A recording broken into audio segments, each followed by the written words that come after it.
para que vuelva a creer en el sistema electoral, tomando en consideración que sectores de la oposición, pues en años atrás llamaron a no participar en las elecciones porque consideraban que no estaban dadas las condiciones. El día de hoy, de cara a 2024, ¿cuáles condiciones se deberían presentar para que el electorado que no votó en elecciones anteriores lo haga en esa jornada electoral? Una condición que tiene 4 patas. La condición es que sea en la mesa de negociación en México, sea directamente aquí en Venezuela, se anuncie el cronograma electoral. Esa es la condición. ¿Cuáles son las 4 patas del cronograma electoral?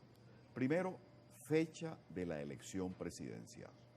Que no sea como en el 2018, que la Asamblea Nacional Constituyente del 2017 convocó prematuramente a una elección, sino que se establezca para el 2024, último trimestre de ese año, como tradicionalmente se hace, para la elección presidencial. Segunda pata, Consejo Nacional Electoral, que haya un árbitro confiable. Este de hoy en día, que fue el árbitro de las elecciones regionales y municipales de noviembre del 2021, a juicio de Puente, es un Consejo Nacional Electoral confiable. Tercera pata, registro electoral, actualización. Hay 2 millones de venezolanos que fueron mudados de centros electorales. Hay jóvenes, nuevos votantes, cerca de 1.500.000, 2 millones, que deben inscribirse. Hay que abrir los consulados y los registros en el exterior. Hay que, tercera pata, actualizar el registro electoral. Y en cuarto lugar, y no, repito, no por último menos importante, observación internacional. La Unión Europea particularmente, que vino a las elecciones regionales y municipales del 2021, debería ser invitada, entre otros observadores internacionales, pero fundamentalmente la Unión Europea, para observar las elecciones presidenciales del 2024. Esas 4 patas forman una mesa sobre la cual podemos concurrir con confianza los venezolanos a decidir nuestro destino, a elegir el jefe del Estado que conducirá a Venezuela del 2024 al 2030 en un gobierno que esperamos sea, repito, de amplitud, de unidad, de entendimiento y hacia el progreso y el bienestar. Vamos con la participación de nuestros televidentes a través de la red social Twitter. Usando la etiqueta Primera Página pueden enviar sus preguntas y comentarios. Alejandro Galué Oficial escribe: buen día, señor Gaviria. Venezuela está transitando una tragedia causada por la revolución del siglo XXI. ¿Cuál sería su proyecto país para sacar a Venezuela de este desastre? ¿Y cómo atendería usted con urgencia el problema del salario? Que le responde el señor Alejandro Galué. Bueno, al amigo Alejandro Galué, que creo que tengo un amigo Alejandro Galué en Falcón, ¿qué propone Puente Brevemente. para un mejor gobierno? Que sea un gobierno de unidad nacional, que formen parte de ese gobierno sin distingos políticos y religiosos, entre otros, ni económicos ni sociales, los venezolanos más honestos y más competentes, que encaminen a Venezuela hacia el siglo XXI.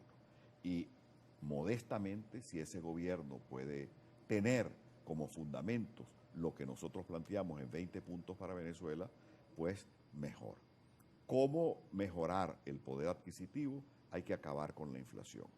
Tú puedes elevar nominalmente los salarios, pero si no acabas con ese flagelo, el de la inflación, que es el alza desmedida de los precios, y que Venezuela vivió procesos de inflación, de hiperinflación en años recientes, y que se amenaza, muestra sus fauces la hiperinflación para el 2023, no podemos tener un país viable.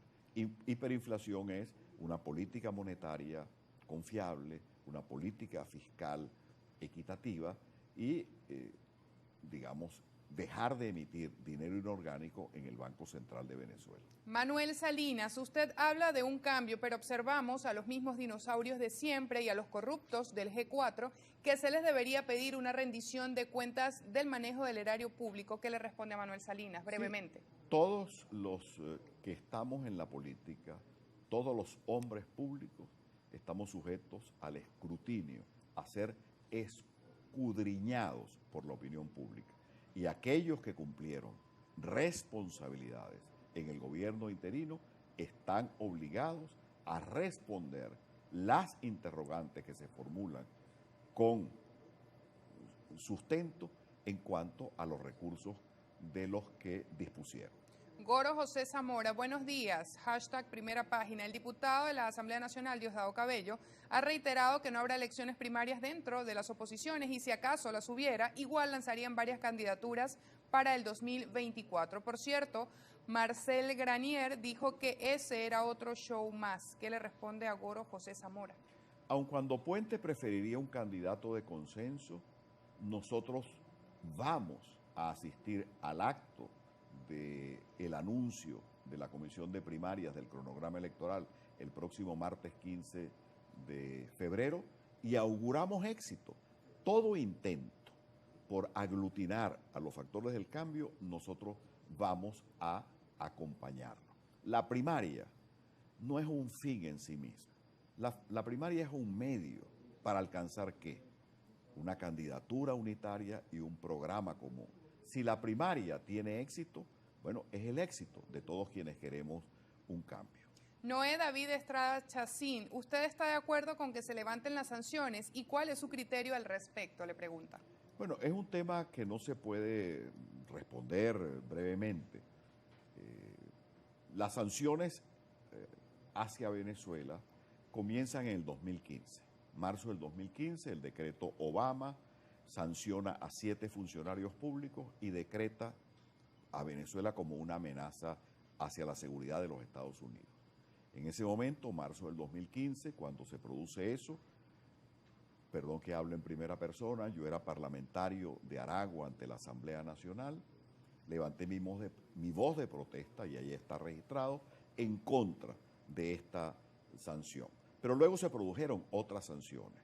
2017, como consecuencia de la convocatoria inconstitucional de la Asamblea Constituyente, 2018, por la represión y por la celebración de elecciones que a juicio de países occidentales no fueron competitivas, y así sucesivamente. Hoy en día hay sanciones personales de parte de la Unión Europea, Suiza, Canadá, Estados Unidos, y hay sanciones económicas hacia el Banco Central de Venezuela y hacia PDVSA. Las sanciones hacen daño a todos los venezolanos y deberían levantarse, pero levantarse a condición de qué, porque esto es, digamos, un intercambio político, a condición de que el gobierno en México o aquí en Venezuela, en Caracas, anuncie el cronograma electoral, fecha de las elecciones presidenciales, ratificación del actual Consejo Electoral, sustituyendo a una rectora, Tania D'Amelio, que pasó al Tribunal Supremo de Justicia, pero dejando la composición actual y particularmente los rectores Enrique Márquez y Roberto Picón. Actualización del registro electoral.